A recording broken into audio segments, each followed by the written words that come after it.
The Pixel Watch is finally on my wrist. I can't believe it took this long for a Pixel Watch to happen, but better late than never. I've had it on my wrist for the last couple of weeks and I'm ready to share my opinions. In a previous video of mine, I said the Pixel Watch needed these 7 things to succeed. So, how did it do? Well, honestly, for a first generation product, I think it's done a good job of ticking a lot of these boxes, although some elements are executed a lot better than others.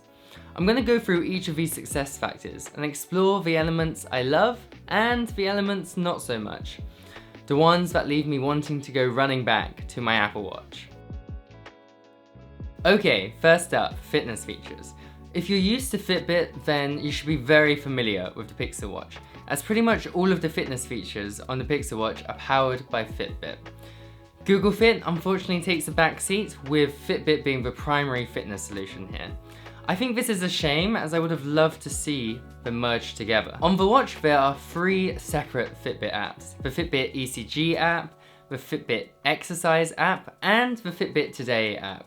You can see that Google is really milking the Fitbit name here. The ECG app is here to help you check your heart for atrial fibrillation. The Fitbit Exercise app gives you a selection of workouts to choose from, including running, cycling, tennis, and a rather impressive roster of different workout types to choose from. I've only tried running with the watch so far, but it's done a decent job of tracking my run accurately. Although, battery life does take a hit. More on that later. One thing missing that's a little annoying is auto workout tracking. It's not so much of an issue when I'm starting a workout, but when I'm ending a workout, it would be great if it could end it automatically. And finally, Fitbit Today. Fitbit Today basically just shows you the number of steps you've done today. Not very exciting, but useful. I think the Pixel Watch has the makings of a fantastic fitness smartwatch, but it still has some issues that need ironing out. I don't like how Fitbit feels tacked on and not an integral part of the Pixel Watch experience. It doesn't feel very googly. It just feels like a third-party app you could install. Also, I guess not surprisingly, you need to have the Fitbit app to transfer your health data from the watch over to your phone. And the whole syncing process just feels a little slow. With the Apple Watch, it seems to just magically appear in your fitness app, but it takes a good few minutes for your health data to transfer sometimes, and it's just kind of frustrating. My next annoyance is that many of the Pixel Watch health features rely on having Fitbit Premium. And sure, the watch comes with 6 months for free, but after that you have to pay around $10 or £8 a month. Without that membership, you get very limited insight on your workout data. With it, you get better insight, sleep scores, some guided programs. All of this is useful, but companies like Garmin and Samsung offer a lot of this functionality for free. And for a similar monthly cost, you can get Apple Fitness or Peloton, which offer much more comprehensive fitness classes. So it just seems like a poor value proposition. Now, that was just a very whistle-stop tour of the fitness features. If you want a more comprehensive view of the Pixel Watch as a fitness device, then please check out DC Rainmaker's video on the Pixel Watch. It's really excellent. The Pixel Watch has pretty good integration with the Android ecosystem, but it doesn't go as deep as the Apple Watch does with the iPhone. It allows you to control music from your phone, make and receive calls, control your camera, and reassuringly, you can reply to messages directly from your watch. Also on the watch are some really useful Google apps, such as Google Home, which allows you to control your smart home devices, and also my favorite, Google Maps, which has been super useful so far, despite the small screen. It's helped me navigate around without having to take my phone out. I think the integration here is a fantastic first step, but there's definitely room for improvement. For example, if I were to click Do Not Disturb on my watch, then you would assume it would do the same for my Pixel phone. Nope, it doesn't. It's just those little things that need to be sorted. And as I mentioned before, the fitness experience needs to be made more seamless. Right now, it feels like 2 separate entities. I think music integration is essential for any good smartwatch, whether it's just to control music on your phone, or for times when you want to be untethered and just be able to play music from your watch. And I'm pleased to say, I've been pretty pleased with how music is integrated on the Pixel Watch. I tested both Spotify and YouTube Music on the Pixel Watch, and both worked as expected. This honestly isn't the case for many smartwatches, so I was pleasantly surprised. With Spotify on the Pixel Watch, you can either control music that's playing on your phone, or if your phone isn't within range, you can play music directly from your watch. You can easily scroll through your library, you can choose playlists to download if you're going out for a run, for example, and easily pair earphones as well. Funnily enough, YouTube Music on the Pixel Watch seems to run rather independently than YouTube Music on Android. When you're playing music on YouTube Music on your phone, it doesn't launch the YouTube Music app on your watch. It just seems like a strange disconnect because it's Google's own music service. But anyway, when you do have YouTube Music up on your Pixel Watch, it offers much the same functionality as Spotify does. So being able to go through your music library, choosing playlists for offline use, etc, etc. Honestly, outside of those little niggles with the YouTube Music app, I can't really complain. We have access to 2 excellent music services on the Pixel Watch, so music integration gets a tick from me. The Pixel Watch comes with Google Wallet, and adding your payment cards is as easy as it is on your Android phone. When you're ready to pay, you simply double-click the digital crown, and it comes up with your payment cards. Okay, it's contactless payments. How hard can it be? Well, I do have some issues with how it's handled on the Pixel Watch. When I am ready to pay, and I'm holding my arm out, it just seems to take a good few seconds to register. It's kind of like a guessing game. Has my payment gone through? Or what's happened? And on London tubes, this has been a real issue. I'm just holding out my arm and people are like, what are you doing? Why are you taking so long? So I don't know whether this can be fixed in a software issue, but just bear in mind, you might get some angry people behind you when you're paying. It's also worth noting, it doesn't have that nifty feature that the Apple Watch has, which is Express Travel Mode, where you can select a card specifically for transport, so you don't need to double click, you can just pay straight away. But this could be something that comes in a software update in the future. Yes, the Pixel Watch does come in a cellular model. Unfortunately, I haven't been able to test this. But on Google's own website, they have confirmed you can make and receive calls and texts, you can stream music from Spotify and YouTube Music, and presumably use features like Google Maps. But I don't think the cellular model will necessarily be a good idea. I think it's just going to drain the battery even further. More on that later. I like the software experience a lot more than I thought I would. Not to say Google is bad at software, but previous versions of Wear OS have been a little bit clunky, a bit unfinished. But you know what? In some ways, I actually prefer this over the Apple Watch experience. The main interface consists of tiles. Tiles are essentially widgets. They provide useful information without having to launch the full app. The interface works like a carousel, the center of the carousel being your watch face, and then you just cycle through them, eventually landing back where you started. I like this approach because I normally don't use that many apps on my smartwatch. I just want a few I can cycle between. I like this approach better than on the Apple Watch, where I literally have to look for and hunt for the app that I want to use. And also, I think this is a better use of swiping. For example, on the Apple Watch, when you're swiping between watch faces.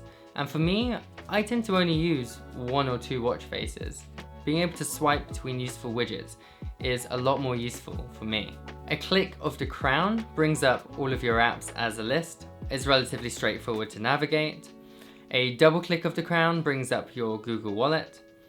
The secondary button, if you click it, it will show you your recent apps, and a long press brings up Google Assistant. As with Android, Google Assistant can be very useful, especially for setting timers or quick queries about the weather, and tends to work better than Siri does, in my opinion. If you swipe down, you get access to quick toggles such as setting Do Not Disturb or putting your watch in airplane mode. To see your notifications, you can swipe up from the bottom of your screen. And if they're outstanding notifications, you'll have a little dot on your home screen to remind you to check on them. For notifications like messages, you have a few different ways of responding. You can use the on-screen keyboard, which is absolutely unusable unless you have tiny fingers. And finally, voice transcription, which is my preferred way to reply to messages on the Pixel Watch. It works surprisingly well. Overall, I've really enjoyed using the software on the Pixel Watch. I think it's snappy and seamless.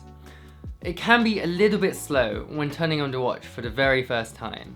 Apps can take a few seconds to load, but once it's been on for a little while and warmed up, everything is very fluid. The watch also comes with an accompanying Pixel Watch app for Android. This allows you to customize your watch face, it allows you to change the order of the tiles on your watch, both of which can also be done on the watch itself. It also allows you to set up things like cellular and mess around with the settings of the watch. Nothing special here, but it does get the job done. Software experience gets a tick from me. I really enjoyed using it. Design is always going to be a highly subjective matter, but for me, I love the design of the Pixel Watch. I have fairly small wrists, and I think the small footprint and aggressive curves around the screen complement it very well. But I feel for people that have larger wrists, it might be a little bit too small. And this is where I think Google should have introduced 2 sizes. Okay, so what about the bezels? When the internet saw the design of the Pixel Watch, so many people hated the bezels. So what is it like in practice? Honestly, it doesn't bother me at all. They fade away so fast. In fact, think about watches in the real world. Quite a lot of them will have chunky bezels anyway, so it kind of fits the aesthetic. And Google has designed the software in a way that hides the bezel. It's such a dark interface, you very rarely notice the bezels around the screen. So for me, it's a little bit of a non-issue. The screen itself is beautiful and bright enough for outside use. I do slightly worry about durability though, because of how sloped the screen is and that it's only using Gorilla Glass. I kind of wish they were using some sort of sapphire composite like the Apple Watch and other smartwatches on the market. The watch feels reassuringly premium here, and I think it's because Google has chosen to use stainless steel here, a material that's used in many premium watches anyway. The crown has a nice click to it when you press it, it feels really smooth when interacting with it. The second button though, I really don't like it. Its positioning makes it really hard to press. And when you do press it, it sort of has this annoying high-pitched springy noise. I'm not a fan. The mechanism for swapping out watch straps is very interesting and unique in the Pixel Watch. The watch straps feel like an integrated part of the watch rather than an attachment. In practice though, I found the mechanism a little fiddly. Attaching new straps was easy enough, but removing them I found very fiddly. So if you're someone who swaps bands regularly, this might be a cause of frustration. Battery life is a make or break for wearables. So how is it on the Pixel Watch? It's fine. If you're just using the watch for its very basic functions, checking notifications, tracking your steps, paying for things, and even perhaps a little bit of Google Maps usage, then it will likely get you through a whole day. But barely. For those who are heavily into their fitness, or people that want to make the most of the cellular features, or if you even want to just track your sleep like you would with a Fitbit, then the Pixel Watch just isn't going to be for you. There is one saving grace though. The Pixel Watch does seem to charge very fast. Like much faster than the Apple Watch. But that also involves discipline. Putting that time aside to put your watch on charge. And while we're on the conversation of charging, the Pixel Watch uses a magnetic charging puck. Very similar to the Apple Watches, but it does feel cheap, and the magnets aren't strong at all. I really like the Pixel Watch. I think it's a very good attempt for a first generation product. I particularly like the design and the software experience. But it places itself in a very strange position. It's more expensive than the Galaxy Watch 5, but it's a little bit cheaper than the Apple Watch, at least in the UK. The Galaxy Watch offers better battery life, it comes in 2 sizes, it has all of the fitness features without a paywall. On the other hand, the Apple Watch is just a much more complete product than the Pixel Watch. And that's no surprise. It's been out for generations, it's had all those years of refinement. It's just that I can't call the Pixel Watch the Apple Watch for Android. It just hasn't got that same level of integration or polish that the Apple Watch does. But it is a promising start. I think the Pixel Watch is a great start, and more importantly, it builds the foundations of what could be a great product. I think it just needs a year or two of refinement. But it does get me excited for the future of Android wearables. It's hard to recommend right now because of its pricing, its poor battery life, but it just gets me excited for the Pixel Watch 2, the Pixel Watch 3. For future generations, I would love to see better battery life, a Fitbit experience that feels more unified, and more Google-like. And it would be great to see even better integration across Google's ecosystem. I hope you found this useful, and I'd love to hear what you think about the Pixel Watch. Did you order one, or are you going to wait for future generations? Thank you for watching, and I'll see you next time.